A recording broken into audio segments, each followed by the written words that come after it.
दोस्तों, आज हम बुद्ध और उनके एक शिष्य की इस कहानी से जानेंगे कि हमारे आसपास बहुत सी ऐसी चीज़ें होती हैं जिन्हें हम बेकार समझते हैं और उनका सही उपयोग नहीं कर पाते।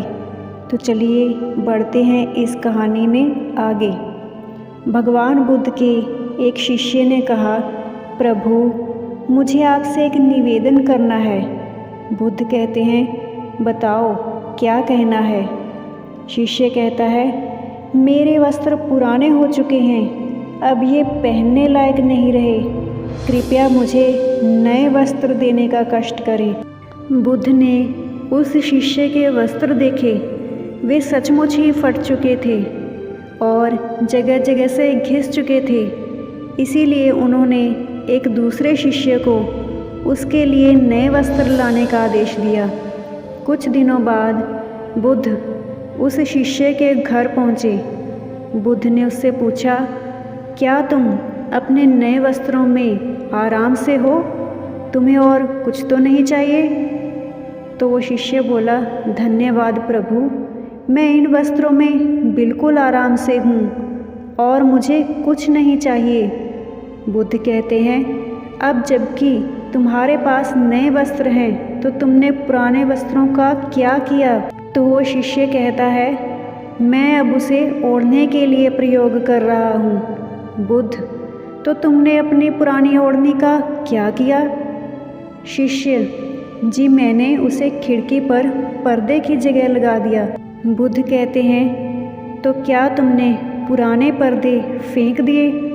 शिष्य, जी नहीं, मैंने उसके 4 टुकड़े किए और उनका प्रयोग रसोई में गर्म पतीलों को आग से उतारने के लिए कर रहा हूँ। बुद्ध, तो फिर रुई के पुराने कपड़ों का क्या किया? शिष्य कहता है, अब मैं उन्हें पोछा लगाने के लिए प्रयोग करूँगा। बुद्ध पूछते हैं, तो तुम्हारा पुराना पोछा, उसका क्या हुआ?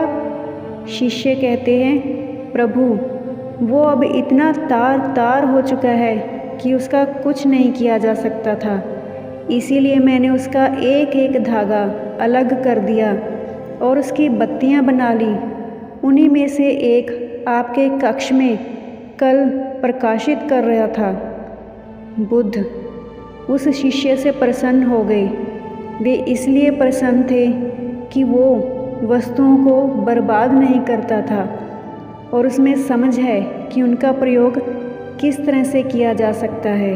दोस्तों, ऐसे ही हमारे पास भी कई वस्तुएं होंगी घर में जिन्हें हम या तो बेकार समझ के एक स्टोर में रख देते हैं, या फिर वो अलमारी में ही बंद रहती हैं, या फिर हम उसे कचरे में फेंक देते हैं। तो क्यों ना हम कुछ चीज़ों का उपयोग सही ढंग से करना सीख जाएं, जैसे कि हमारे पुराने वस्त्र हैं जिन्हें हम पहनते नहीं, वो काफ़ी समय से अलमारियों में पड़े हैं, तो उनको निकालिए और किसी ज़रूरतमंद को दे दीजिए, किसी गरीब को दे दीजिए। ऐसे ही जो घर में गीला और सूखा कचरा होता है उसे हम अलग अलग डिब्बों में रखें। जो गीला कचरा है उसे खाद बनाने के लिए उपयोग कर लें, या फिर जानवरों को खिलाने में, जैसे कि फलों और सब्जियों के छिलके। और जो सूखा कचरा है उसका तो कुछ ना कुछ रिसाइकिल होके बन ही जाएगा। तब तो क्यों ना हम अपने आसपास की चीज़ों से उसका सही इस्तेमाल करके अपने घर को भी स्वच्छ रखें, अपने पर्यावरण को भी स्वच्छ रखें और उन चीज़ों का सही इस्तेमाल करें। तो आज से ही कोशिश करें। तो दोस्तों, ये कहानी आपको कैसी लगी मुझे कमेंट सेक्शन में ज़रूर बताइएगा। Thanks for watching.